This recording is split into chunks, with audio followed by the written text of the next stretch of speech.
Welcome back to the Lovin Dubai show. Our guest today is taking up the challenge of hiking Mount Kenya for a very important cause, raising awareness for injustices to albino children where they are being hunted for their body parts. Choyakh is one of 18 women who hope to stop this practice, starting by providing a school as a safe place for kids to grow and thrive. Welcome to the show, Sana. Thank you so much for joining us.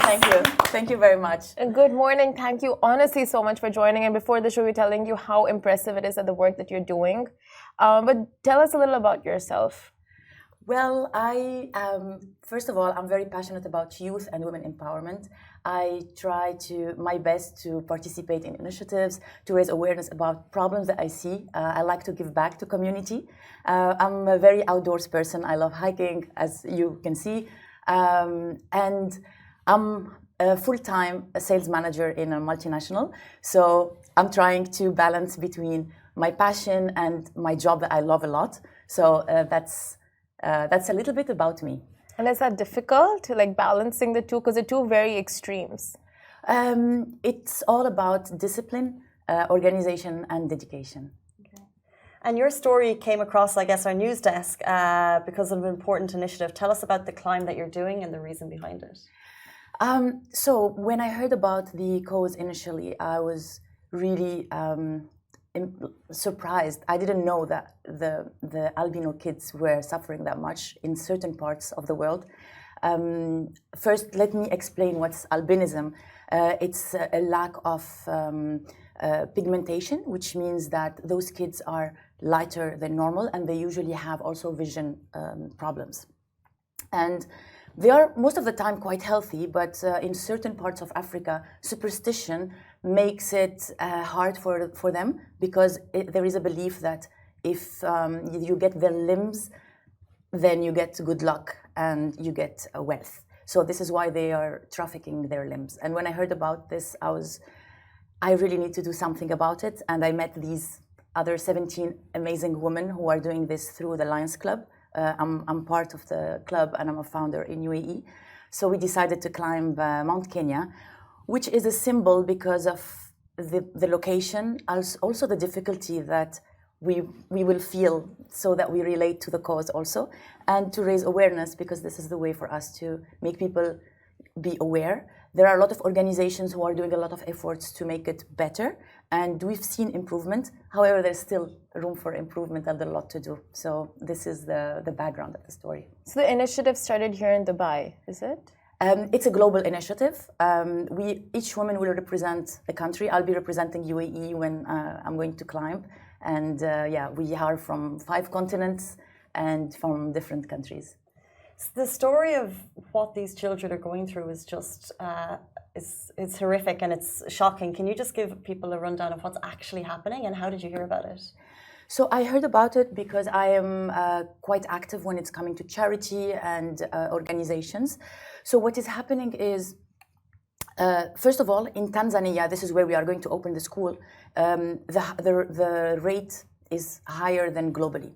If we take the rate of albino people in general, it's 1 in 20,000 globally. In Tanzania, it's 1 to 1,400, which means the percentage of people with albinism is quite high.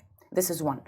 2, as I explained, unfortunately, they are either looked upon as evil and they need to be killed. It's very difficult for me to say it. Or they are hunted to take their limbs. Basically, if you can watch some videos on our website, kiliforkids.org, where you can see how they cut their limbs and they sell them for other traffickers and for some witches. And this is very sad, unfortunately. So that's the situation. Wow. Yeah, and hopefully, if we are able to raise the funds that we want, we will be able to open the school for them. So they will be safe, they will have proper education, and they will have proper healthcare also. I want to ask, do governments in these countries not do anything about it? They do. Governments are doing a lot. They try to catch the traffickers. Also, NGOs are doing a lot, like United Nations, etc. However, we need to be many of us. Even one individual can make a change. Yes, big organizations are doing a fantastic job, but if we can contribute even on an individual level, it's always nice, either by climbing a mountain or donating $5. It depends what you can do, but we just need to do it. So we're raising awareness, we're raising funds, and you said it will go into a school. So what you're doing will directly help, and how will that work? How does it directly kind of go to the kids? So we are raising funds through Lions Club International. There is a link on our website where people can donate. It can go from $5 to I don't know how much people can would want to donate. It's not only about donation; it's also about raising awareness, so that we are all responsible and support us, even emotionally, psychologically. It's super nice to see all my friends and people reacting, and even at work, how supportive people are. So any support, be it financial with a donation going through the International Lions Club, or by just talking about the cause and supporting us. I just want to ask you a little about yourself. So you know, like you see so much devastation. You see these, like, you know, children going through horrible practices and being subject to such horrible practices, and then, you know, you have to balance work. You have, you know, the hike that you have to pay attention to. Does all this impact your mental health? It impacts it positively, let's say, because by being able to do something as small as it can, it makes me feel happy. So I think, again, it's all about organizing, balancing your priorities. So and we have a lot of spare time. If we think about it, instead of watching Netflix or just sitting on a couch doing nothing, it's all about organizing and also being determined, because sometimes you might feel lazy to do things to prepare for a hike. Yes, I had those days where I'm super tired and I cannot do it, but it's all about having the result in front of you and just pursuing it, and being also surrounded by supportive people, which I'm lucky to have, be it at work or with my friends and with my family.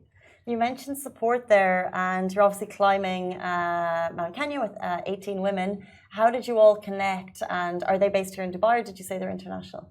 They're international. I'm the only one based in Dubai. This is why I'm representing the UAE. We connected through the Lions Club because it's an international global organization. So we got to know about each other from different countries. We are all part of the Lions Club. So we connected it was a Zoom where we all connected.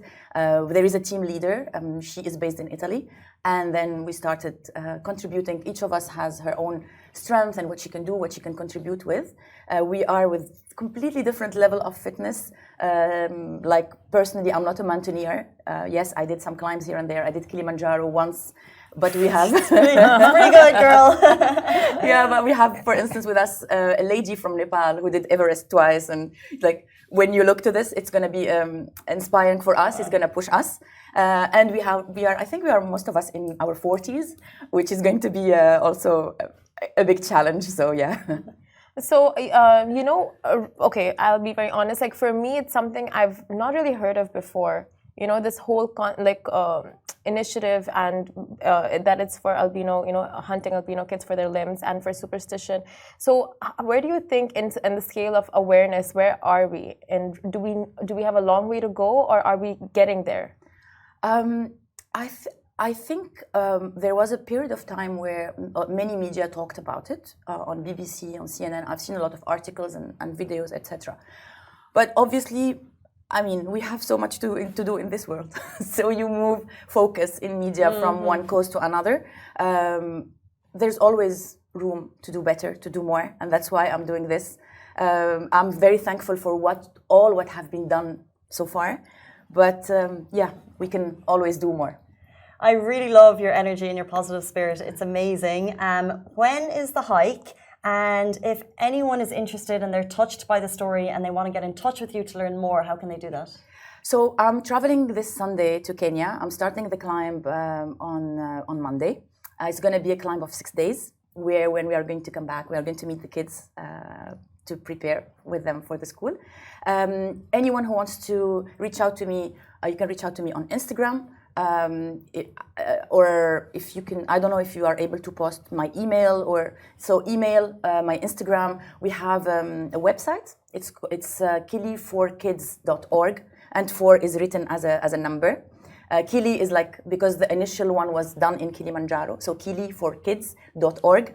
And yeah, my Instagram, Sana Choyakh, you can reach out to me, send me messages. It's so amazing. If you're just joining the show now, Sana is joining a climb to raise awareness for children who are being hunted because they're albino, which is as horrific and as shocking as it sounds. So hopefully we've been able to share some awareness today, but a massive, like, amazing, like, you're an inspiration, and well done. Thank you so much for joining us on the show today. Thank you very much. Thank you, Lovin Dubai. Thank you to both of you. It's amazing, and I love also your energy. Thanks a lot for giving me this opportunity. Thank you so much, guys. That is all the time we have on the show today. We're back with you tomorrow morning, same time, same place. Goodbye from me. Goodbye from me.